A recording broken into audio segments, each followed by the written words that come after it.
Welcome everyone to another episode of From the Stands, the Cool Pick Show. I hope you're doing great on this Monday afternoon. On today's episode, we have Akil Augustine from the Raptors 905.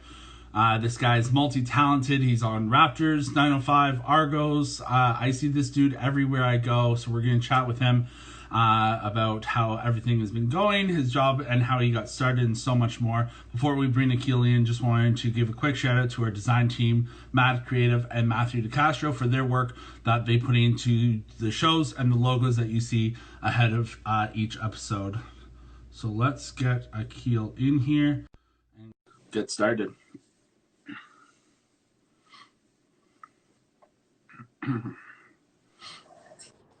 Hello, sir. How are you? I'm good, man. How you doing? Oh, man, it's another glorious sunny day. Thank God. Yeah. It's a little bit different seeing you on here. Usually I'm seeing you on the court, on the field, wherever it may be. But thank you for joining me today. Well, thank you for having me, man. I remember the first time I met you so long ago, and you've been on your own journey. I'm proud of where you're at today, so keep doing your thing, kid. Thanks, man. I really appreciate it. Last time I think we saw each other in person was the Raptors championship, like not the parade, but the lead up to it when they were when Raptors Square was going on, or Jurassic Park rather, and all that. So yeah, definitely when COVID is done, we are getting to a patio, we are watching some basketball, we are grabbing some drinks. Yeah, I'm excited, especially with the format the NBA has for this year. It's going to be super interesting. Yeah, definitely. Before we get started and kind of dive deep into basketball and how you got started, I just wanted to do a check-in with you, see how you've been doing. Obviously, we've seen so much happening lately on the news, on social media, with Black Lives Matter and everything surrounding George Floyd, and just the kind of impact that it's had, not just in the United States, but also across Canada and everywhere. And just wanted to see how you've been doing with everything. Well, I mean, I'm actually kind of relieved because I'm one of those. Well, I don't know. I don't want to say I'm one of those, but it's definitely been an issue that's been close to my heart my entire life. And to see it reach critical mass, and to see people who traditionally kind of brushed it off, or just went about their regular day, actively engage in the subject is super cool. Other thing that's super encouraging is the amount of actionability about what people want to do. Like, they just don't want to say, "Hey, I'm an ally." But there's a lot of work happening behind the scenes. I'm discouraged by some of the energy on social media, just simply because I think like social media itself is toxic and there's a lot of virtue signaling in it. But I'm surprised. But again, at the same time, we shouldn't be understanding that, if someone 20 and younger right now, they were born into a world where, we're fighting for women's rights against the patriarchy, gay rights, and now Black Lives Matters. So these kids have come up in a completely different type of water than we have. Where I think, like, for someone like me, and I had to check myself recently, it's like I'm a big fan of working within the structures of the of the current matrix that we live in. So I'm trying to penetrate corporate Canada and spread those messages and be very amicable and come with a flower branch. But I think for the kids, they just don't fuck with it. Like, I'm not a protester, right? I don't want to go out there in the streets until I know how to change something from the inside. But again, I grew up in it. And so I think for the kids, it's just like, no, we don't want to change from the inside. We think it's ridiculous. We think this is not the way the world should work. And they're putting their foot down. And it's inspiring for someone like me, because I have a different way of going about making change. I'm maybe a bit more amicable than the people 20 and under. But I'm proud of them, because this is their movement. This is their march. And I think they're going to change the world for, for people with alternative sexual lifestyles, for women, for people of color and minorities. So it's about the kids for me. I think they're leading us through this whole journey. Yeah, definitely. And just to see, like, I know I've had so many friends myself that have gone to rallies, whether it's been in Toronto or out here in Durham region, and it's truly like a remarkable sentiment, in the sense that we're seeing just like the powerful message being encased in everyone, kind of in the population, just making it more direct and more aware as well. Yeah, it's time, and I think Corona had a huge role in it, because normally when events like this happen, because they happen pretty frequently, sadly, we still have, vacations coming up, work tomorrow. The news cycle spins on. But I think during quarantine, we were all kind of sitting down and we were forced to sit with our feelings, and we couldn't really run off to hide from them, to go to an event, or.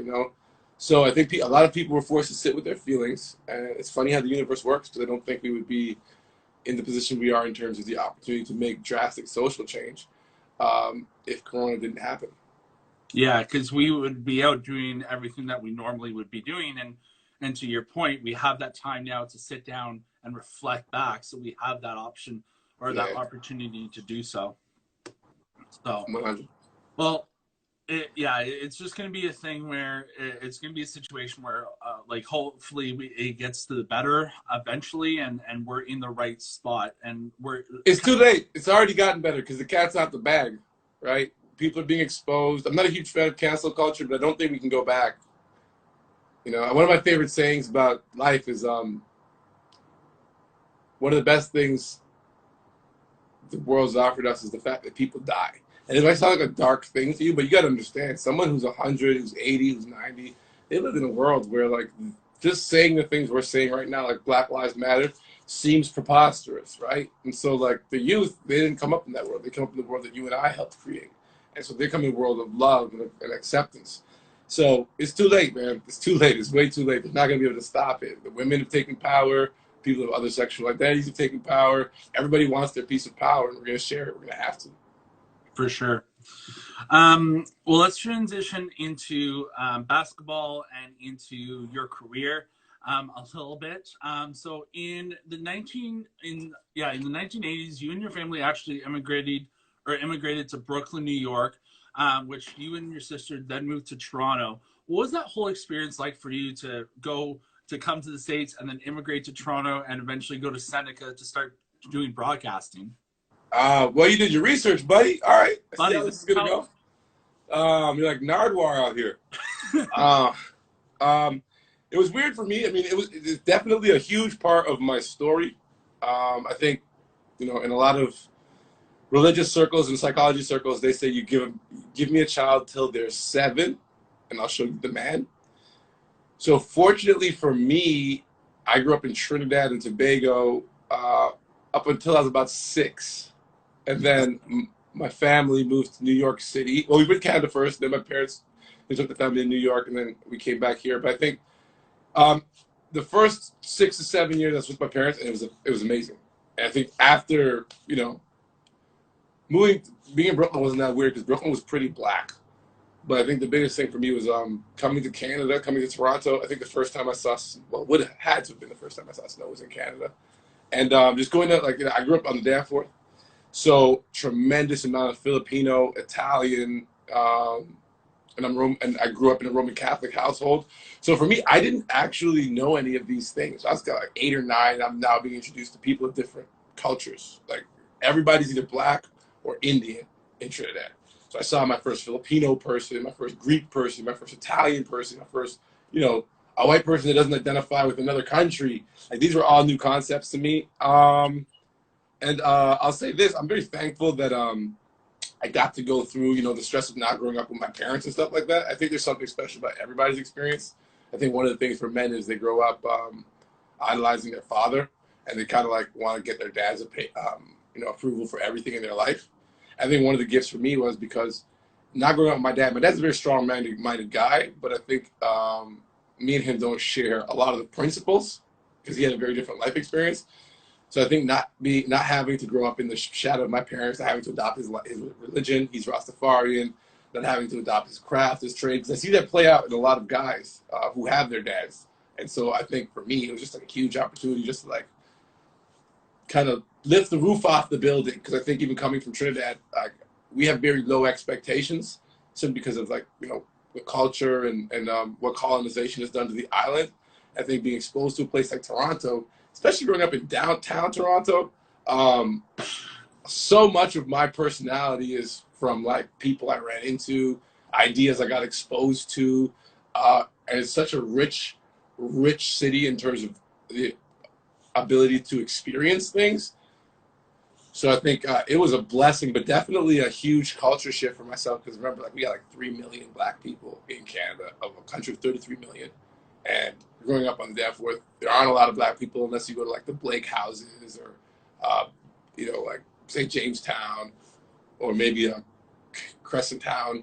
So I think that was probably a little bit of a battle, but I think I got exposed to so much. I compare Toronto to Rome, Okay. or Constantinople. This is like one of those like feature cities that when they talk about this period in history, they're going to talk about it like they talk about, like Egypt and stuff. Because I think we're doing some really good stuff because of the multiculturalism. And if you look at the problems humanity is confronting on a global scale, one of the answers to it is multiculturalism, and we're a leader in that. Definitely. Now, when you came to Toronto, you ended up going to Seneca and studying broadcast journalism. What was your reasoning for wanting to get into broadcasting? It seemed easy. It did though. Yeah. My two options were like becoming a firefighter, and then, well, I honestly, coming out of high school, I didn't think I was going to college. I actually thought I was gonna do something else, something a little bit more dangerous. Don't say what. Either that or construction work. Okay. Just coming from where I came from, there's certain things holding me back in my life at that time. But I had a really awesome guidance counselor who kind of saw something in me, and so she forced me, after I refused to apply to university, to apply to college. And so I picked firefighting and radio and television broadcast journalism. And then I found out you had to know a certain amount of math to be a firefighter. And I was like, I'm not doing that. Just not. I suck at math. So I went and I did the radio and television broadcast journalism thing just to kill time, really. It was community college. It was a 2-year program, which it took me 4.5 years to finish, by the way. Okay. But I guess Stuart Scott's a big reason. I watched a tremendous amount of TV. Like, it's ridiculous. So much of who I am is just built off of, like, people I found entertaining on TV or people I found inspiring. So, like, I think that's the story right there. No, who's your biggest inspiration on TV? It's funny because I was talking with Brendan Dunlop and a couple episodes ago, and he was saying that he wanted to get into broadcasting because of Ray Romano on Everybody Loves Raymond. Yeah, I mean, the original storyteller that got me interested in the ability to tell stories is this guy right here. His name is Shelton Lee. Okay. But in Brooklyn, New York, they call him Spike. And I think that movie right there, because like, funny story about that movie. So my family got to Brooklyn in like 87, 88. I was in Canada by 89. That movie was filmed in my mom's neighborhood in 89 or 88 and came out. And then, so that movie was always like a link to like where my parents were. So it really made me feel close to them to see the stories coming out of Brooklyn. But I think it started with Spike Lee, 100%. He was the one that got me interested. Then I think sports became a possibility due to Stuart Scott. But as I grow and become like more of a man and a storyteller, I think Dave Chappelle's probably had the biggest impact on me as like a man and and a storyteller. Thank you, Aluna. That's incredible. Yeah, like I mean, Spike Lee does so much in the basketball world now, even Yeah. and it's crazy. I always get entertained when I see him courtside, and just doing his antics. It's incredible. So he's passionate, and there's no reason to be passionate in a Knicks game. So it's amazing that he can get that excited. Well, hey, you're passionate on everything, so we see where it comes from. I get it. Now let's talk about sports, but also more so about basketball. You're currently the courtside reporter and color analyst for the Raptors 905. What made you want to get into basketball versus another sport? Oh, my neighborhood, man. Growing up in my neighborhood, all we did was play basketball. Like, I came from Trinidad where soccer was everything. And then when I got to Canada, you know the funny thing is for me, people keep saying basketball's not big in Toronto. I may have landed in the weirdest neighborhood in the city then. Because on paper, basketball's everything. Like, everybody, like, I couldn't tell you when I wasn't playing basketball. And I'm not even good at playing basketball. I'm a good football player. Like, I played high-level football. But, like, if you have a moment, like, in my neighborhood, we played basketball. All the guys I knew played basketball. All the older guys I knew. There's a big underground basketball scene, Top Gun, Liberty Barber, Beach One, Teach One tournament. It was really, and the problem was it was probably pretty segregated because it was a small community of, like, black guys from like Malton, Regent Park, mostly West Indian descent, all basketball players from the city, right? So like it was a really small community, but we played, and the way we related to the game, I didn't realize as someone new to Canada that basketball wasn't big in Canada, because my world on Paint, on Gerard, on Donlands, on Queen by Jimmy Simpson, all we did was play basketball. So I didn't know that. And plus, like, I had cable, I got WGN, I saw Bulls games when the Raptors came, and then I started to read the articles in the paper, finding out, like, oh, not everyone actually knows about basketball here, was kind of a shock for me. But basketball is a huge part of my neighborhood. My best friend is a captain of the national team. All of my best friends got ball scholarships. I'm probably the only one that didn't play basketball at a high level out of my close social circle. So I don't know, man. Ball is life. It's funny that you mentioned about how tight it was in your community. It reminds me, I'm really blanking on the name of that movie, but where it's a younger guy that dresses as an older guy, and he comes into the court and just schools everyone. I think Shaq, and there was a bunch of NBA guys that were in that movie. I'm really blanking on the name. It's going to bug me. But that's what it sounds like. It's just such a tight-knit community. And yeah, they say Canada is not a basketball community, but you look around and it really is. And I think leading into my next question, I think now it's even more on the map. But what was the experience like for you when you were able to see the Raptors face off against Golden State in Toronto through that series, but then also win their first NBA championship, and also see, because you work with the 905, seeing some guys from the 905 on that squad? Well, I mean, before I became the 905 guy, I was like a full-time Raptors guy, and still am. So within the organization, watching that journey was surreal. I'll say that. I'm not a big Warriors fan. I'm a Warriors pre-Kevin Durant fan and post-Kevin Durant, not during the Kevin Durant generation. But the only word I can use to encapsulate what last year was like was surreal. It was unreal, because I think I disassociated from it a lot of times, because I had to wake up the next morning, go to work, do interviews, still keep my head in the game. But just to like be able to say that the Toronto Raptors won a championship and that I was involved in some small way with helping bring that kind of vibe and energy to the city was unreal. Yeah, man, it was honestly, I still sometimes don't think it happened, but I got the ring in the other room to prove it. But yeah, it's really weird, man, honestly, because you gotta understand, like, I'm a basketball guy, like, for life. Like, the NBA has been a huge part of who I am, and its players have been some of the biggest role models in my life. And to know that Kobe Bryant won 5 championships, Michael Jordan won 6 championships, Akeem Olajuwon won 2 championships, and these are the 3 guys that I think inspired me the most as a young man. And to say I got one of the rings that they got due to the franchise I work for it's a hard concept to wrap your head around. Yeah, I mean, with me, obviously, I got one of the replica rings, and I picked up one of the little mini O'Brien trophies. But I was like, this is still, it's crazy, it's unreal, and hopefully, like, we see another one sooner than later. Yeah. But I have to say, if you ever decide to get into basketball and you need a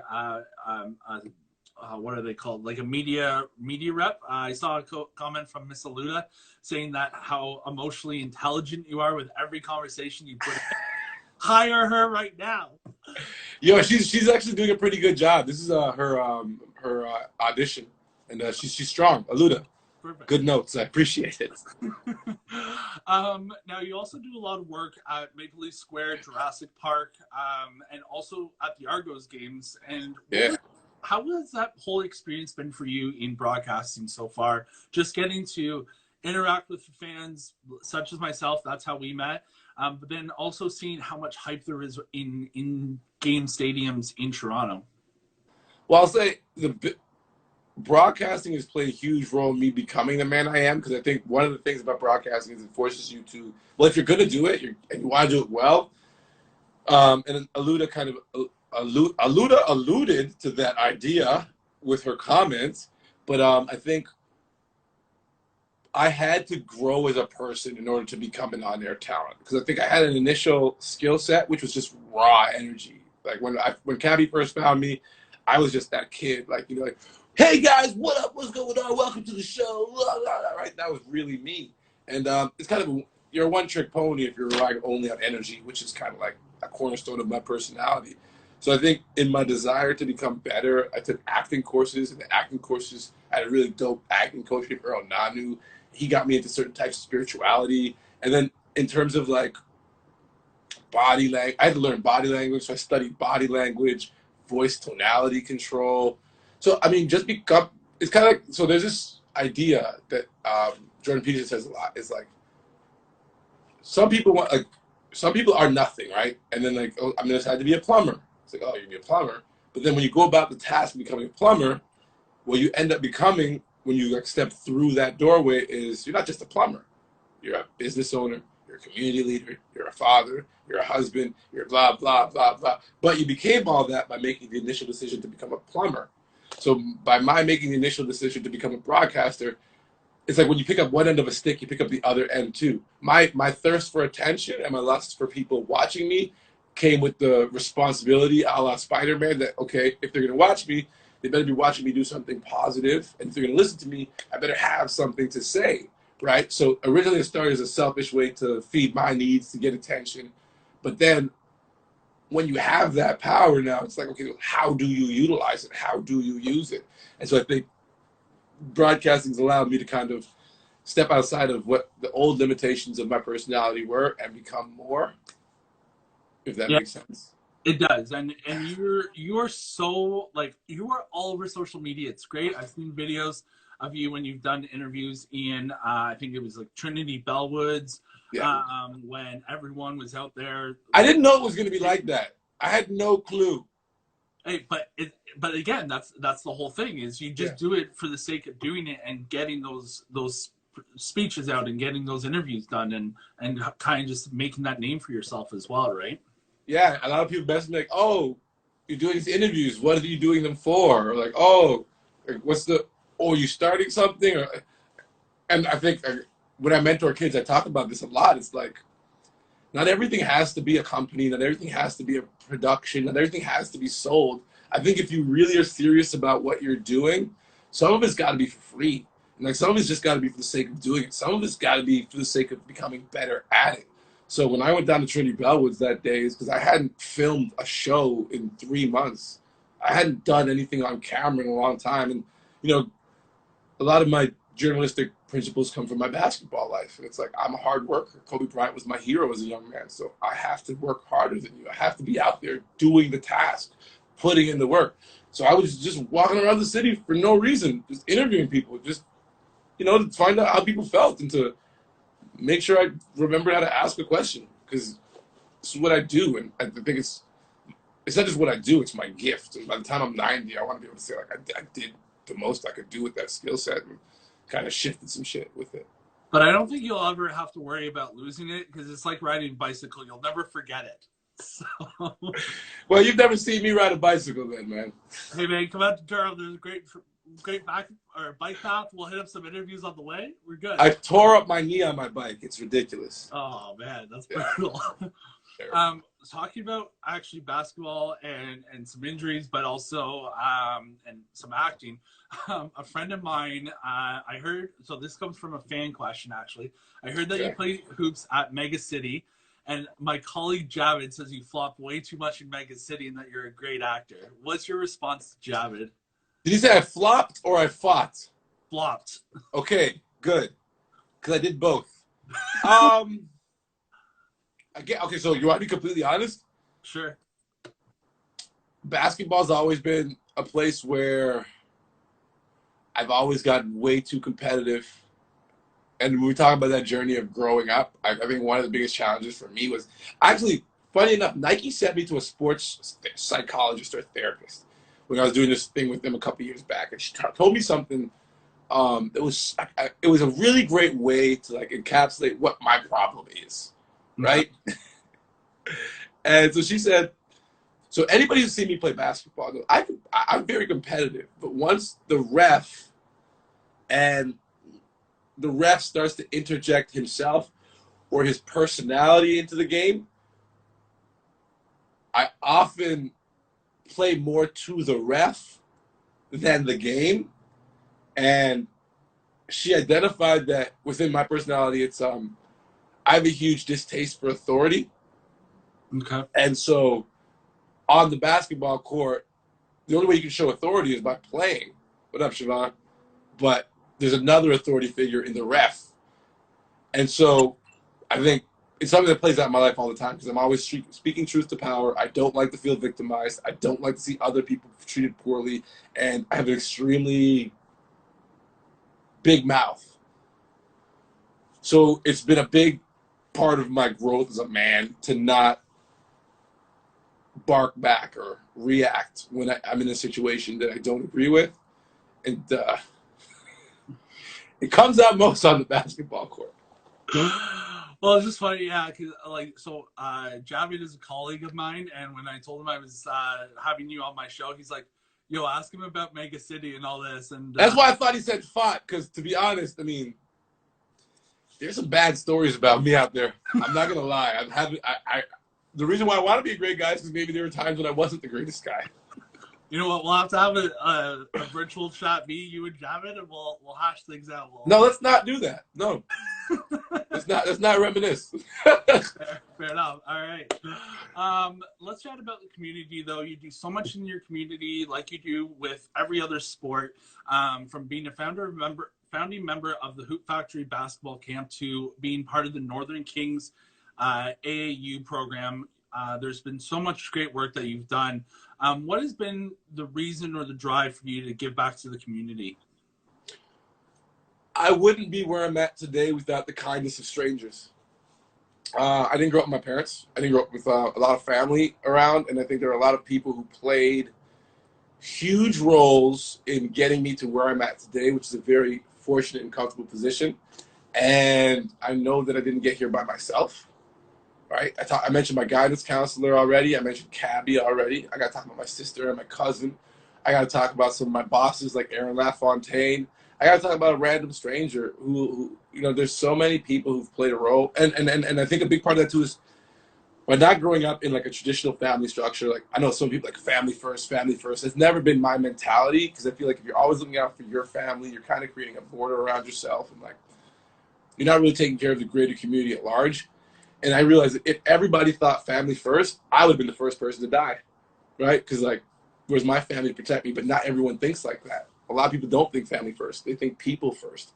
And I think that's a very important concept, especially for someone like me who could benefit from people thinking that way, right? I mean, and you think about what people are doing right now with this, Black Lives Matter, fighting the patriarchy, pride, there's so much of that that's needed. Like, I think if we keep putting family first, which is a very small group, it's going to continue to put us at odds with any group that's outside of our family. And for me, I grew up not with a lot of family, but my friends have become my family. My coworkers have become my family. Like, I depend on people who aren't brothers, sisters, aunts, uncles, moms, and dads. I depend on these people for my livelihood, for my mental health, for, my feeling of nurturance and sustenance. So I have a larger concept, not that, I don't know. I just feel differently than a lot of the people I'm around. Like, I'm not a family first guy. Like, I want to have kids too, but I want to take care of your kids too. Like, I just don't. I'm not going to put the border around myself so close to me. I just want it to be really big. I want to have a really big community because I think that we're stronger like that. For sure. And I'm going to quote another gentleman I interviewed, Damon Allen. He had a really good philosophy where you have to have mind, body, and soul, because without those three things, if you picture those three things as a tripod, you're standing on your feet. But if you lose one of them, then you're going to fall over, right? And I heard that. I was like, I'm borrowing this for future because it's so dead on and so like right to the point with it's true. It's you have to focus on all three to have that kind of proper mental health. Yeah, you think about you protect your family all you want, but if your neighbor's house is if your entire neighborhood is rotten, your house is going to go down too, right? So you can't just worry about yourself. And I think there's a lot of that going on where we're a very selfish community. We all live in our own apartment by ourselves. We pick what we want. Like, as a community, we've bought individualism since the 60s.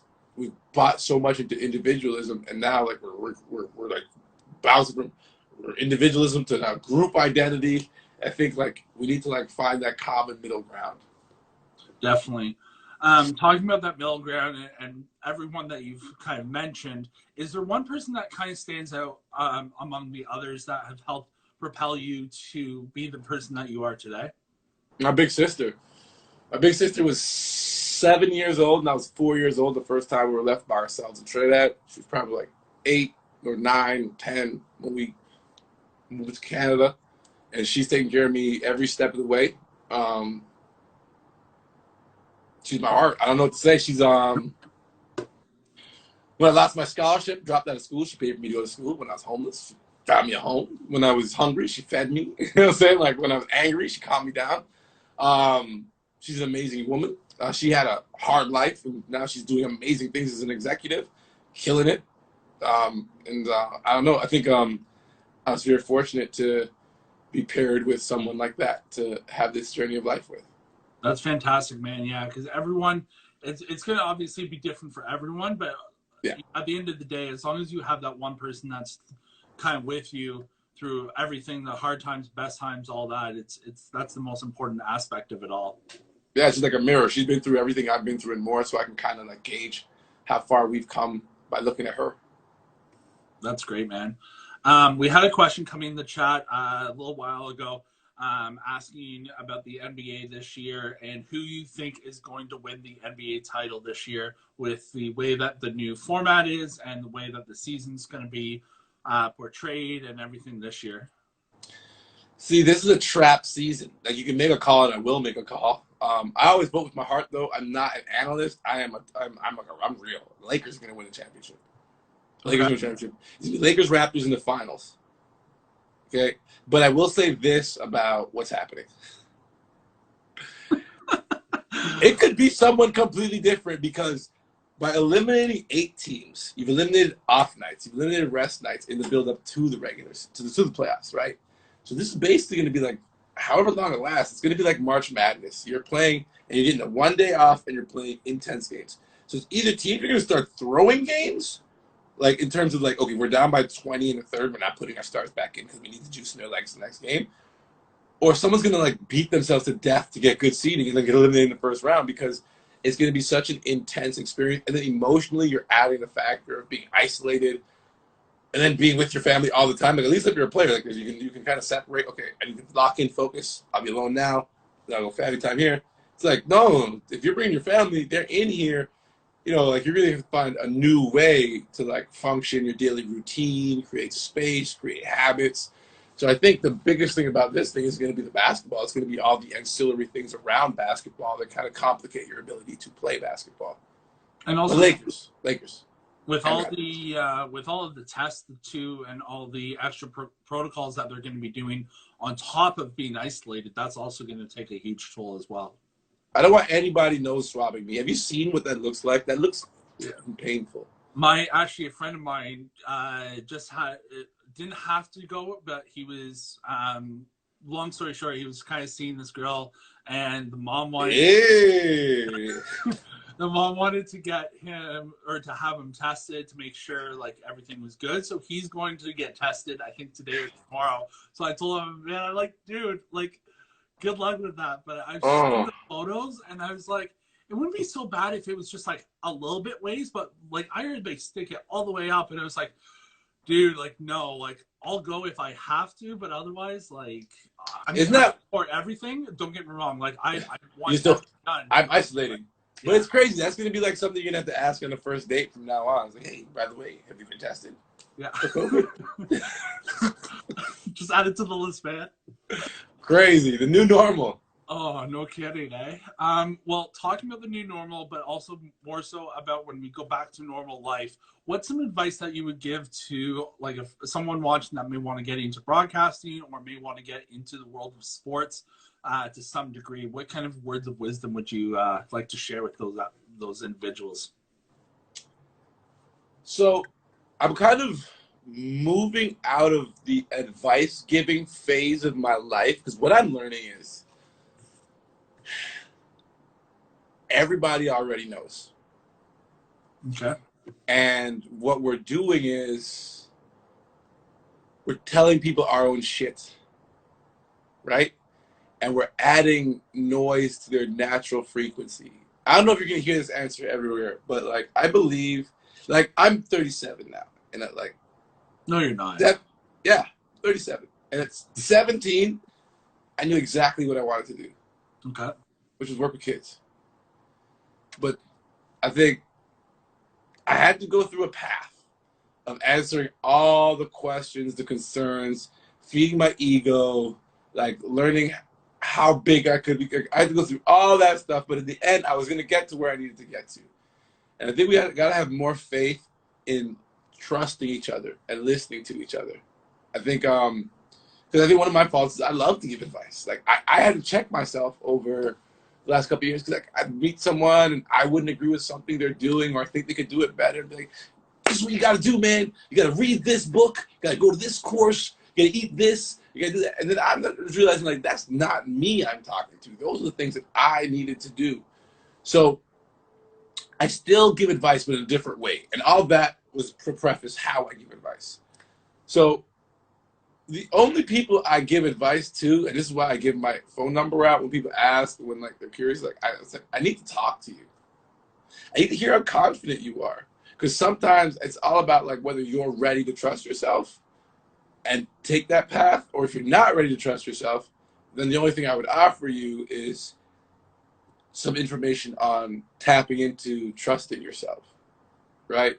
Like, Gotcha. 'cause I think somewhere down deep inside, like I'm never going to get inside of you to find out what that little radio in your heart, what signal it's blasting. I can never get there, but I could get, and I don't think I could get you there either. But I think you could get yourself to the point where there's so little distraction, so few alternative voices. Your mom's not in your ear telling you got to get married. Your dad's not in your ear telling you got to work in his field. You know, like culture's not telling you got to buy a Mercedes Benz. If you can just quiet all that shit for a couple minutes and just really tap into yourself, an answer will come. That's great, man. And yeah, it's all about following your own path and getting to where you want to see yourself being at the end of the road. Yeah. So, well, thank you so much, Akil, for taking the time. It's always a pleasure chatting with you. And like I said, hold me up to that offer, because once things get back to a bit of a normalcy, beers and drinks on a patio on me. We're going to go and just catch up and see how things are going. Yeah, but it's crazy. Look, like this broadcast day is nuts. Like, look at you. The first time I met you, I would have never thought you would be the type of guy that hosts his own show, right? I had made my judgments about you. I thought you were a little bit more reserved, a little bit more shy. But through what you're doing right now, you know, you're growing as a person. You're a very strong communicator and a good interviewer now, and that's amazing. And that's the kind of thing that we're here to do. So, congratulations to you, man. Keep doing your thing. I really appreciate it, man. All right. Until next time, we'll talk to you again soon. All right. Peace out. Batman out. Bye.